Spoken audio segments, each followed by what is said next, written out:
My name is Nora Bennett. 4 months ago, a quiet little sound from the phone on my vanity changed my entire life. One soft ping, ping, just enough to shatter 15 years of marriage, trust, and everything I once believed was stable. My husband, Eric, was in the shower. I wasn't the kind of woman who snooped through her husband's phone, but that day, something told me not to let it go. A message popped up. Booths confirmed. 8 p.m. Friday. She'll love the red. No sender name. But I knew. It wasn't meant for me. Have you ever realized you were just a shadow in your own life? Share that feeling below. Hit like, subscribe to the channel, and leave a comment if you've ever been in a situation like mine, because right after this I'll tell you how I turned their romantic dinner into a nightmare they couldn't escape. I didn't make a scene. I put the phone back exactly where it was, turned off the light, and walked out like I hadn't seen a thing. But that night, I couldn't sleep. My heart pounded in my chest, not out of rage, but instinct. A strange sense that the message was only the tip of an iceberg drifting just beneath the surface of this marriage. The next morning, when Eric kissed my forehead like always, and walked out in the gray suit I had chosen for our 10th anniversary, I stood at the doorway and watched him. For the first time, I didn't see a partner. I saw a stranger, playing the role of my husband. So convincingly, I hadn't noticed all these years. I called in sick for 3 days, burnout from the start of the semester, I said. But really, I needed time to do something I'd never done in my life. Follow my husband. Eric hadn't set a password on his laptop in years. Maybe he assumed I'd never touch it, and for all those years, he was right. But now, all bets were off. In his emails, I found dinner reservations never mentioned, plane tickets to New York on weekdays he claimed to have executive board meetings, and bank statements showing strange wire transfers to a real estate brokerage I'd never heard of. I looked up the company name, and my heart sank.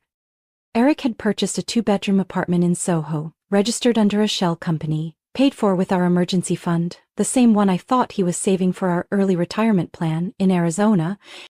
And it didn't stop there. In a deleted email still sitting in his trash folder, I found a series of photos, shots taken inside that apartment. Burgundy leather sofa, white orchid arrangements, warm yellow lighting casting a soft glow on the ceiling. And in one photo, Eric was holding a young woman in a red dress, smiling, her head tilted affectionately on his shoulder. And when I looked at him to dispute his claim, the eyes shone intense vividly on Mitch Floriano, her son, Diego, and Mitch. I noticed the name on her bottom. Brienne Eric Laurent. My whole chest opened up and dissolved, and for the first time I felt like releasing any pride. I had seen that face every day for 2 years, back when she was a senior and I was her scholarship advisor. Madeline Hayes. I remembered the day she came into my office, hands shaking as she submitted a petition for extended tuition aid. Her mother had lost her job, her stepfather was seriously ill, and she was juggling 3 part-time jobs. I was the one who proposed her scholarship extension to the faculty board. I even recommended Madeline for an internship at the university's media office, where she met a lot of people, including Eric, who occasionally guest lectured for the business law workshops. Back then, she wore glasses, was painfully thin, kept her hair in a simple bun. But now, in that photo, she had a confident smile, radiant skin, and eyes looking at my husband with nothing hidden. Suddenly, the house around me felt unfamiliar. The dining table where Eric and I had once planned our nephew's school applications. The sofa where I'd laid my head on his shoulder the night my mother passed away. Everything now felt tainted by lies. I pulled up internal university records and looked into Madeline's background. And then the final puzzle piece locked into place. The new university president, Lydia Stone, was Madeline's biological mother. No one at the university knew. Madeline had always used her stepfather's last name. But an internal email gave it away. My daughter Madeline Hayes is excited to continue working with the alumni speaker program. My daughter.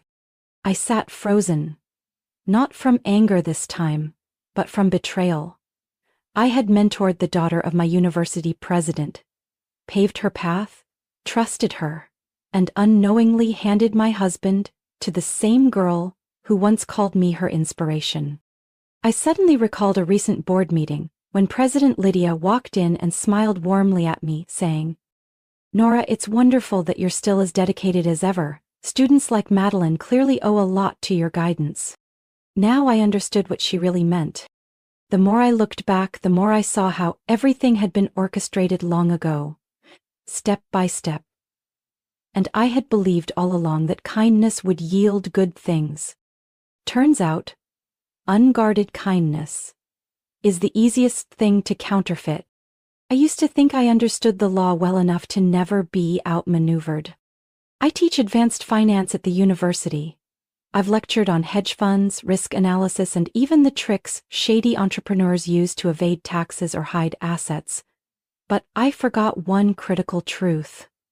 When the person deceiving you is someone you've shared a bed with for 15 years, you won't see the red flags until it's too late. That morning, while prepping a lecture, my phone rang. The caller ID said, "Thomas Keene, our longtime family financial attorney, the one who helped us with paperwork for the joint venture fund 3 years ago. Nora, just calling to confirm if you finalized the second power of attorney form. Eric said you signed it at the school's fundraising gala, but we haven't received the official copy." I paused, trying to steady my voice. "What power of attorney form, Thomas?" He was silent for a moment, maybe surprised by my question. "The one granting Eric full authority to withdraw, transfer, and reinvest assets from the Bennett Growth Holdings Fund. On your behalf, it's Form 1052B. I collapsed into my chair. This couldn't be real. "I signed that at the gala?" I repeated, trying to sound casual. "Yes, Eric said you signed it while filling out the scholarship fund pledge. The two forms were clipped together." I remembered that night. A university charity gala. Eric usually hated events like that, but that night he insisted we go. I was chatting with the department chair when he walked up and said, "Can you sign this real quick, just the donation form?" I'm mid-conversation with Dean Stone. I signed, didn't read. For the first time in my life, the woman who always told her students to read the fine print had signed away control over more than $2 million, without even knowing it. I hung up, still holding the phone, but my palm was ice cold. This wasn't just emotional betrayal anymore. This was a calculated move to cut me out. Quietly, without a fight, using my own signature, I opened the investment fund files again. The name at the top still said Nora Bennett, but the control over the entire portfolio, withdrawals, and reallocations had been transferred to authorized financial proxy, Eric Bennett. And the worst part? He had already started withdrawing money. Small transfers sent to a newly formed shell company registered as Red South Capital, located in Soho. I didn't need much imagination to figure out what the money was funding. Decorating a 2-bedroom apartment with burgundy leather sofas, white orchids, and soft golden lights. I downloaded every bank statement, every contract, saved them all. My heartbeat was no longer from hurt, but the cold clarity of someone who realized she had been cast as the loser in a game that hadn't even begun. That evening, Eric came home late as usual. I still made dinner like any other day, creamy mushroom pasta, his favorite. He sat down, placing his phone face down on the table like a reflex. "Rough day?" I asked, pouring wine for both of us. "Exhausting," he sighed. The Houston case turned out way more complicated than I expected.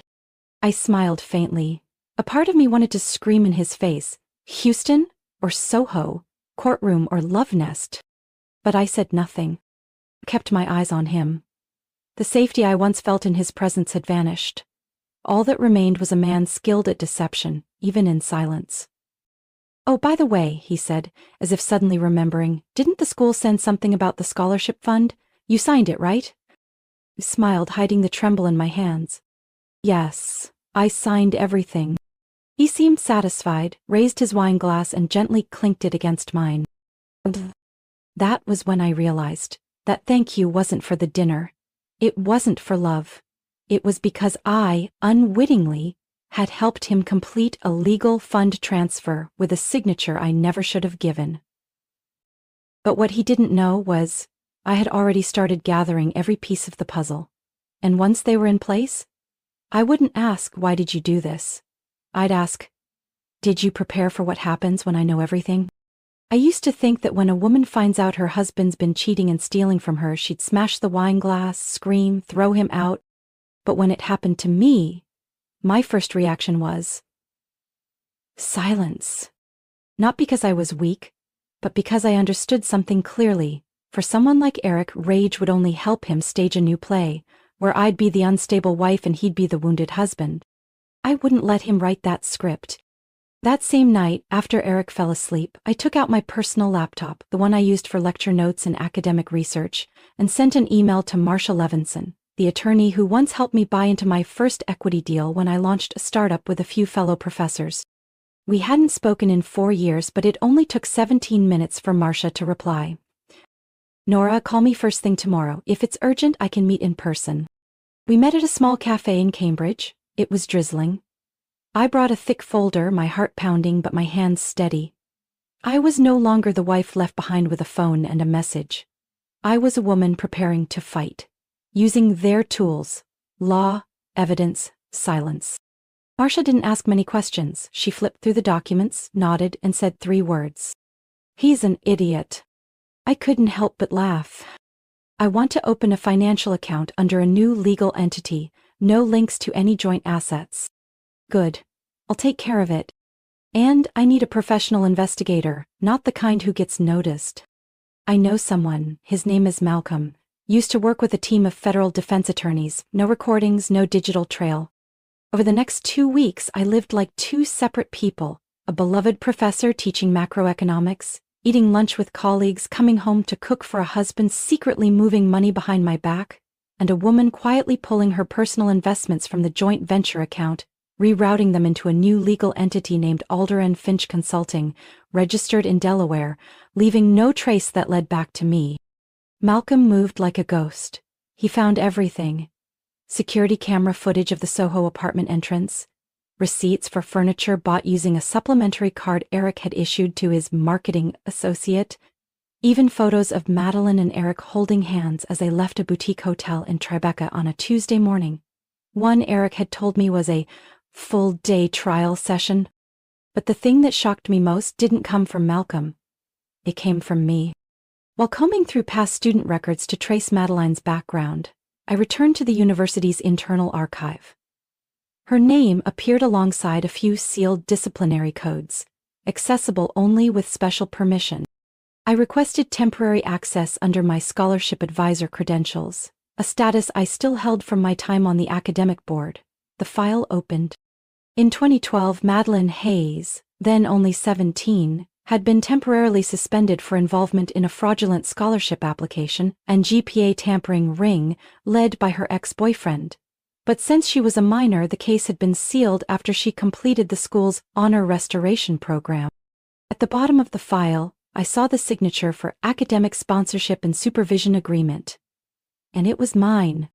I remembered everything. I had fought to keep Madeline at the university, convinced the board that everyone makes mistakes in their youth, that if we didn't give young women a second chance, we'd be failing the very generation we claim to uplift. And now, the person I once defended was helping my husband move funds out of accounts in my name into a private apartment of their own, planning a future behind my back, using the very trust I once gave her. I closed the file. There was no more pain. Only one feeling: clarity. I sent the file to Malcolm with a short message. I think I found her weakness. He replied with a simple emoji. Okay. I didn't know what lay ahead, but I knew this for sure. From this moment forward, I was no longer on defense. I was moving toward them, step by step, with evidence, with precision. No noise, no warning, no chance to apologize. In all my years of teaching, I'd met every kind of person, but I had never met someone like Graham Hollis. Or if I had, I didn't recognize it then. I met him at a private meeting on asset disputes and evidence, organized by a group of trusted attorneys Marcia had introduced me to. It was a small gathering, about 8 people, mostly victims or stakeholders in complex financial disputes, that didn't yet have enough proof to go to court. I arrived early. I was reading through a file when a tall, composed man walked in, sleeves rolled up, carrying the kind of fatigue often seen in people who work in healthcare. He nodded politely but distantly. I didn't recognize him. Not until we sat down in a breakout group and he introduced himself. Graham Hollis, I'm a resident physician at St. Anne's, Boston. The name made me pause. I'd heard it before, I'd read it somewhere in Madeline's records. And then I remembered. 5 years ago I had seen a photo Madeline posted on social media. An intimate beachside wedding. The man in the picture was him. Back then I barely glanced at it. Now, he was sitting right in front of me. When the session broke for coffee, I approached him. Are you Madeline Hayes' husband? I asked, keeping my voice neutral. Graham turned, a little surprised. You know Madeline? I used to be her scholarship advisor back when she was in college. A brief silence fell between us. Graham didn't speak right away, but I could see it in his eyes. A mix of unease and guardedness. He was trying to figure out why a stranger would bring up his wife, and why her name had surfaced in a meeting about manipulated assets. I didn't beat around the bush. I'm Nora Bennett, and my husband is having an affair with Madeline. Graham didn't react the way I expected. No shock, no denial. He sighed. A heavy sigh, the kind that seems to empty a man's entire chest. I know, he said, still staring into his coffee. I've known since last year. And I chose to stay. I said nothing, not out of judgment, but because I understood the feeling. That desperate need to hold on to something, because you're not ready to believe it's truly broken. I thought it was a phase, a mistake, he continued.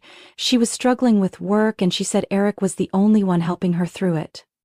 I gave a bitter smile. That's what she said to me about you. Graham looked at me. This time his eyes weren't skeptical, they held something else. Recognition.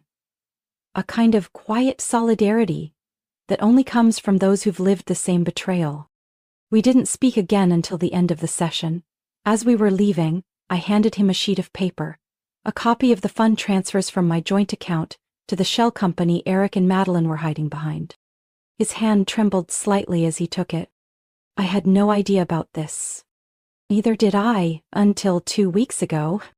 His eyes lingered on me, as if searching for something he couldn't name. Would you have time to grab a drink? I did. We sat at a bar across the street, a place where I used to meet former students for scholarship consultations. Madeline seems good at planning, I said, after ordering a glass of Chardonnay. Graham let out a dry laugh. She was valedictorian of her high school, labeled as high leadership potential, but no one ever said what direction that leadership would take. Graham wasn't flashy like Eric. He was quiet, grounded, a little reserved.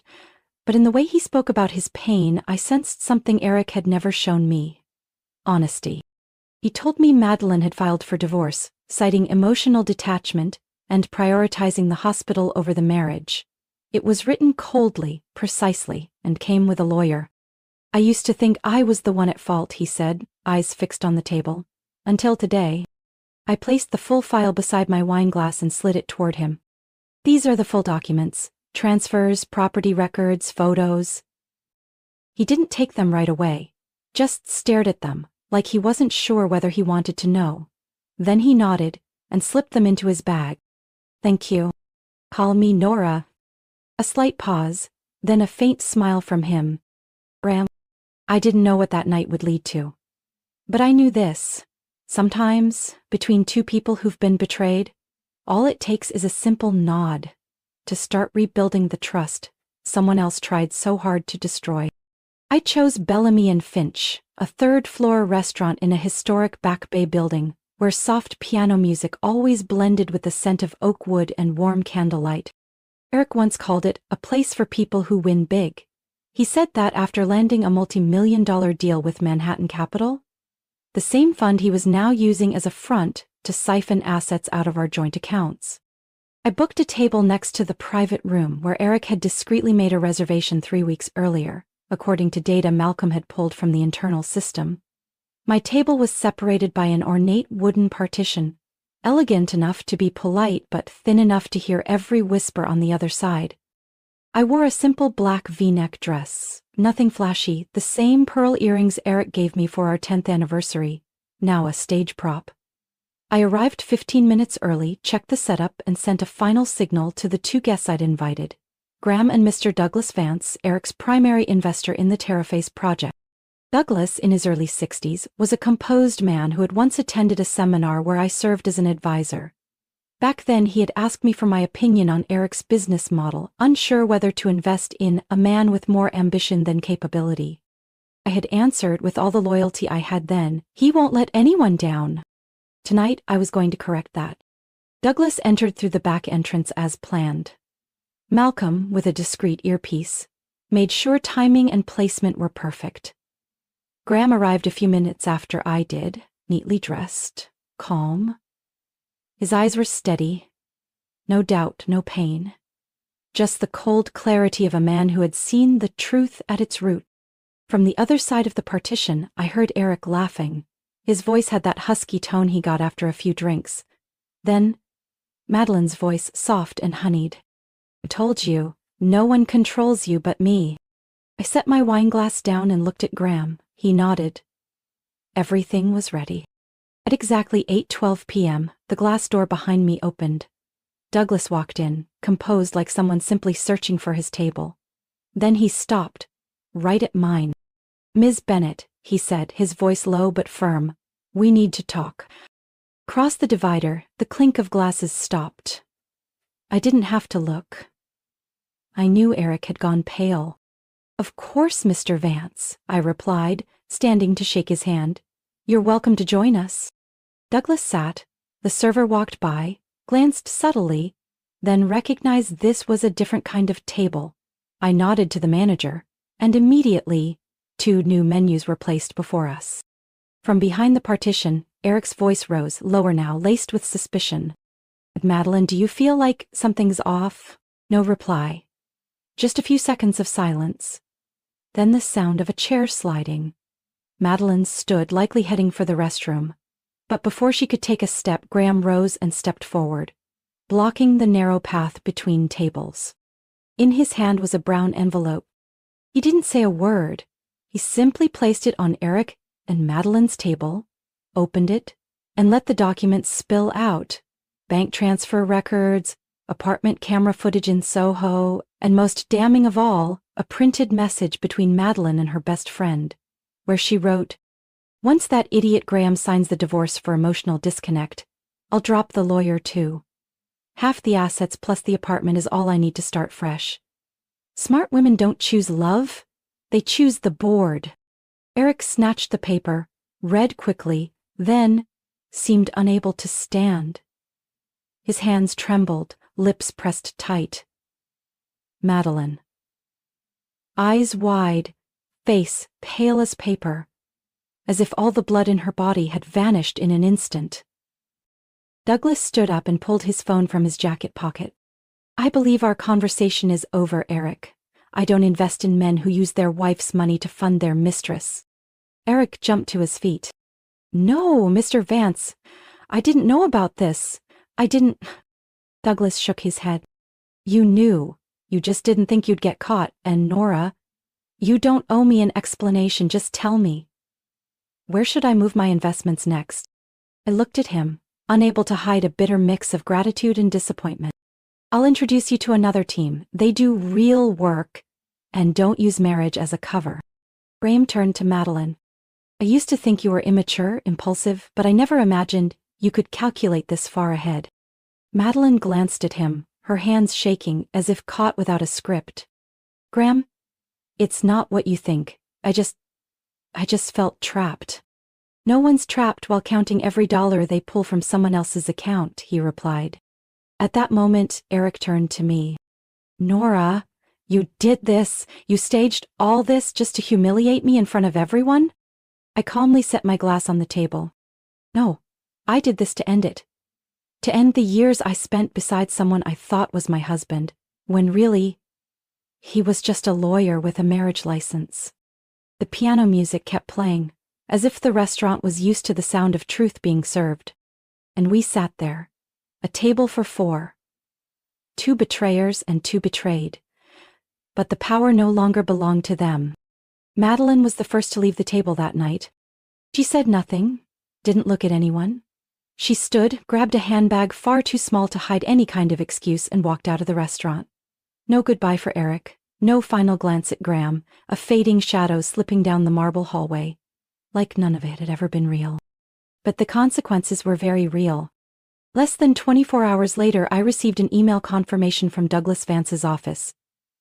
Manhattan Capital had officially pulled all funding from the TerraPhase project, citing violations of ethical standards and conflicts of interest in financial governance. I knew what that meant. The entire financial structure Eric had spent the past 3 years building would begin to collapse, not because of an exposé, not because of a courtroom verdict, but because of one well-timed withdrawal.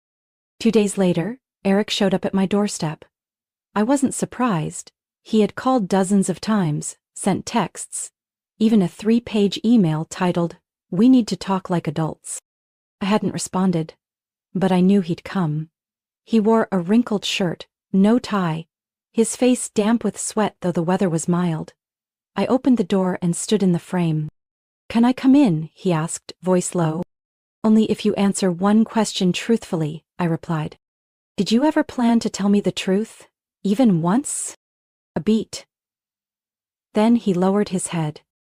"No." I opened the door a few more inches. Just enough for him to step inside. But I didn't invite him to sit. "What are you facing right now?" I asked, plainly. Eric sighed, rolled up his sleeves, and walked past the living room, stopping by the window like he needed something to lean on. Douglas didn't just pull his investment, he notified other partners. 2 smaller funds have frozen their joint accounts with TerraPhase. They're demanding a full audit of every contract. Because you're the sole signatory on the entire transfer structure. Meanwhile, I, though exploited, am legally considered a passive grantor. You planned for that too? Not planned. It's written into the law. I just read it carefully. He stepped closer, like searching my eyes for something, but all I had left for him was a level of clarity he'd never learned to face. "Nora, I didn't mean for it to go this far. I just thought Madeline understood me. You were always right, always cold, always in control." I laughed softly. "And that's why you cheated on me?" "No," he said quickly. "No, I mean, Madeline made me feel needed. She made me feel like I had agency, like I had space. And I was what? The space? The wall in your way?"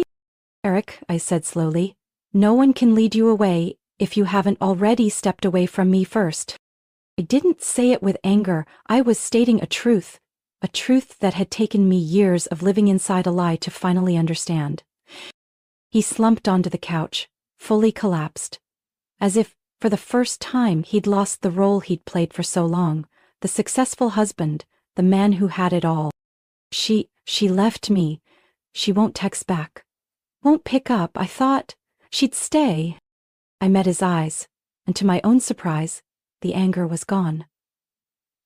I felt pity.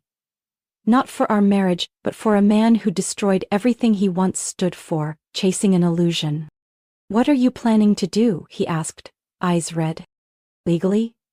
I'll file for an uncontested divorce, with clear terms.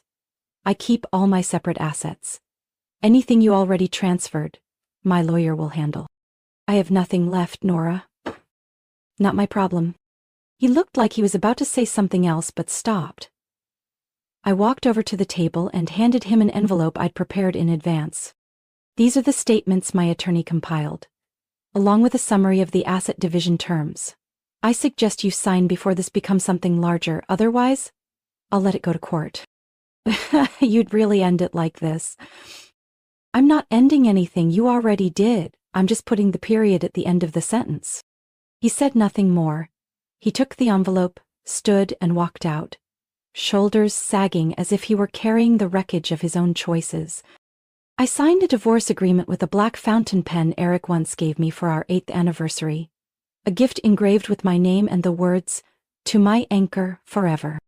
I kept the pen, but tucked it into a separate drawer, not out of sentimentality, but because I wanted to remember that even the most beautiful promises can be nothing more than polish over something already broken.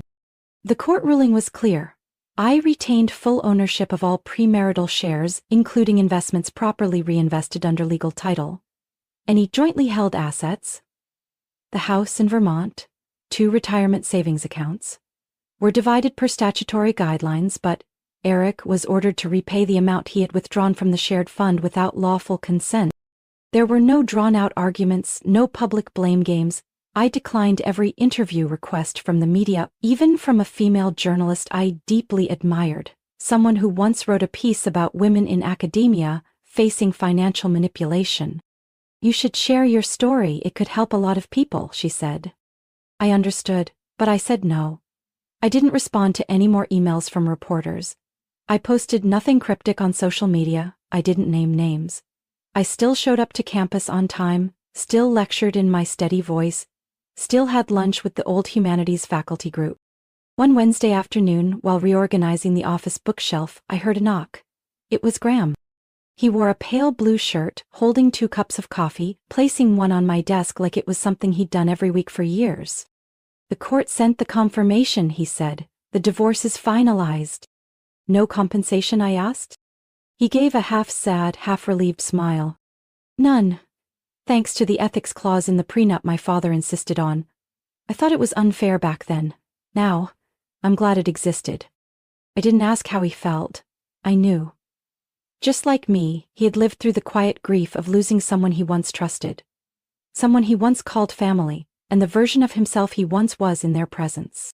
We sat in the office as the early autumn light streamed through the window, casting soft lines across student files and the semester's lecture schedule. Life looked undisturbed, but beneath the calm were 2 people relearning how to trust. Not others, but themselves. "It feels like a fresh start," Graham said, his voice low. "But not the kind where you lose everything. More like you're more selective now.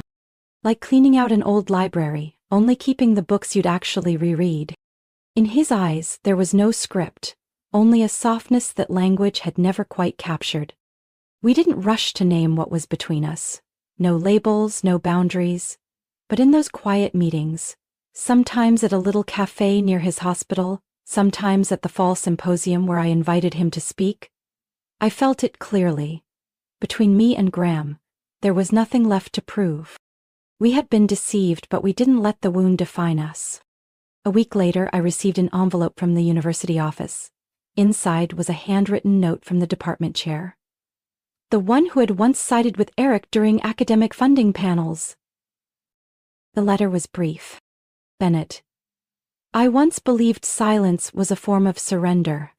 Now I understand it can also be the highest form of strength. Respectfully." I folded the letter and placed it in my desk drawer beside the old fountain pen. I didn't need praise. I just needed to know I hadn't lost the kindest part of myself. Despite betrayal, despite having once stood on the edge of collapse. In a noisy world, I chose silence as my weapon. And I had never felt more certain of who I was. I began every morning by watering the plants. It was a habit my mother kept until the day she passed. Not to make the plants grow, she used to say, but to remind yourself each day that you're tending to something beyond yourself. That fall, I rented a small apartment overlooking Charlesgate Park. It wasn't big, but it had sunlight and quiet. I brought a few old things with me. The armchair where I used to read every night, a worn wooden framed painting my mother had once hung in our living room, and a vintage Japanese teapot Graham had found in an antique shop in Maine, and gifted me for no particular reason. By then, Graham had begun teaching a course called Community and Health Recovery at the university where I worked. At first, it was a part-time role, filling in for a retired professor. Then the School of Public Health invited him to teach full-time. "Didn't think I'd ever return to a classroom," he said one late afternoon while we walked around Jamaica Pond. But standing in front of students reminded me of what I used to believe in. I didn't ask what that was, and I too was beginning to remember what I once believed. That knowledge isn't just for wealth, but for helping people escape traps disguised as civility. Vague contracts, relationships held together by sweet words. A few weeks after Graham accepted the teaching offer, I officially launched the June Bennett Foundation, a small but meaningful scholarship fund dedicated to female students who had experienced emotional manipulation or financial harm during their academic journey. No recommendation letters, no perfect GPA, Just a handwritten letter about their experience and a promise to keep learning, to stand strong, and to help someone else someday. The launch event was simple, held on campus, a sunny afternoon, no backdrop, no ribbons. I stood in front of a small group of colleagues, a few students, and the friends who had stayed with me through everything. Graham stood in the last row, wearing a gray shirt and soft brown sweater, his gaze calm, not dazzling, but steady enough to make me feel safe. I didn't mention my ex-husband. I didn't mention Madeline. I spoke only of my mother, a woman who never had the chance to go to college, but always believed her daughter should have a mind that knows how to analyze before it knows how to forgive. The event closed with a quiet invitation. If you're learning how to rise from where you fell, this space is for you. Every week after that, I received dozens of handwritten letters. Some were only a few shaky lines, some stretched 2 or 3 pages, the words clumsy, uneven, but all heartbreakingly sincere. One girl wrote that her ex-boyfriend took out a student loan in her name and disappeared. Another said her advisor had exploited her trust. Someone else wrote, "I don't need much money, I just need to know someone believes it wasn't my fault." I printed each letter, placed them in a wooden box, and locked it with a brass latch, not to hide them, but to protect them. Every Friday afternoon I walked past Graham's office. His classroom light always stayed on until nearly 6 p.m., students often lingering to ask questions. One evening I stopped by as he was stacking survey forms from his class. "They think I'm strict," he laughed, "but interesting." "Then we're alike," I said. "I'm strict too." We both laughed. The space between us didn't need much explanation. We had passed the stage of needing to explain who we were. Each weekend, we took turns cooking. Sometimes Graham brought over lime-leaf salmon from his mother's recipe. Sometimes I made the Italian soup my mother had taught me. He replaced the kitchen light, fixed the jammed balcony door. I helped him choose a new paint color for his living room, a soft gray instead of the worn beige Madeline once picked. He painted a slim olive-green border around the window frames. I stood behind him, quietly watching him work. We had once been 2 people standing in ruins, thinking no one would ever wait long enough for us to recover. And sometimes, a person who walks with you through the park at dusk, silently carrying 2 cups of black coffee, is all it takes to know you've started over the right way. There had been many stages in my life, each one marking a different version of me. Finance seminars, graduate workshops, even private investor meetings where I was invited as Mrs. Bennett, the lawyer's wife. Back then, I thought my name was only ever mentioned as a polished footnote. But that afternoon in the university auditorium where I had taught for nearly 15 years, I wasn't standing there for anyone else. I had been invited as Nora June Bennett, keynote speaker at the annual graduation ceremony, founder of the June Bennett Foundation, and a faculty member students had voted year after year as most inspiring. The theme of that day's speech was, "True worth is never afraid of the light." I stepped onto the stage in a deep blue dress and an academic stole bearing the silver emblem of the finance department, not to cover anything, but to step fully into the light. In front of me were hundreds of graduating students, their faces bright, eager, and anxious, just as mine once had been years ago. Behind me sat the university board, colleagues, and a few distinguished guests. I had prepared that speech for 2 weeks, but standing there, I didn't read from the page. I simply looked out, took a deep breath, and began speaking in the same voice I use when teaching. Slow, steady, and without embellishment. I used to think my worth came from how smart I was, how capable I could be, and how much I could endure in silence. I used to believe that if I was kind enough, things would somehow work themselves out. I paused, letting my gaze move across the young faces. But I learned some people will use that exact kindness to make you believe you don't have the right to question, the right to be angry, or the right to walk away. And I want to say this to all of you. Those about to step into the world with degrees, ambition, and wounds you haven't named yet. Let your worth take up space. Let the truth walk into every room with you. Hold on to yourself even when someone asks you to trade it for love, or power, or peace. The applause wasn't thunderous, but it lasted. long enough for me to know I had done the right thing. I bowed my head, then turned to leave. And at that moment, I saw Eric. He was sitting in the back row, in the section reserved for unlisted guests. No one had told me he'd be there. His face held no demands, no anger, just a nod, quiet, and too late. From someone who had stood beside me for years, yet never truly seen me. I didn't nod back. Instead, I turned toward the backstage area where Graham was leaning casually against the doorframe, camera hanging from his neck. "Did you get the shot?" I asked, half teasing. He smiled gently. "Not to save as a memory, just to capture a moment you might forget one day. But I won't." I walked over and stood next to him for a long while. Amid the noise outside, the students cheering and taking graduation photos, I felt peace. Not because Eric was gone, not because Graham was there, but because I had returned to myself. Whole, unedited, the way I was before love bent me into someone else. On the way home, we strolled through the garden behind the auditorium, the same spot where I once had lunch with my mother the day I was appointed associate dean. "Do you think everything happens for a reason?" I asked, watching the sky soften into shades of orange. "I do," Graham replied, "but not fate's reason. I think it's because people need to learn how to listen to the truth even when it shows up late." I looked at him, thinking of everything that had come before. The scholarship applications, the cold bank statements, the apartments built on lies. And then I thought of the sugarless coffee cups, the quiet afternoons by the window, and the way Graham placed his hand on my shoulder when no one else knew what I needed. "Have you ever been betrayed by the person you trusted most?" I whispered, not expecting an answer. "If you have, you'll understand. Sometimes the truth doesn't destroy your life. It just clears the path so you can start living it for real. You know, there are truths that feel like they'll shatter your entire world, but in the end, they're the only reason you finally feel alive." I don't feel anger when I think of Eric anymore, and with Madeline the bitterness has long faded, because without them, I might have stayed in a marriage that only existed on paper, clinging to a title that had long since lost its meaning. I might have never found the courage to step back, look at myself, and ask, "Who am I?" when I'm no longer someone's wife.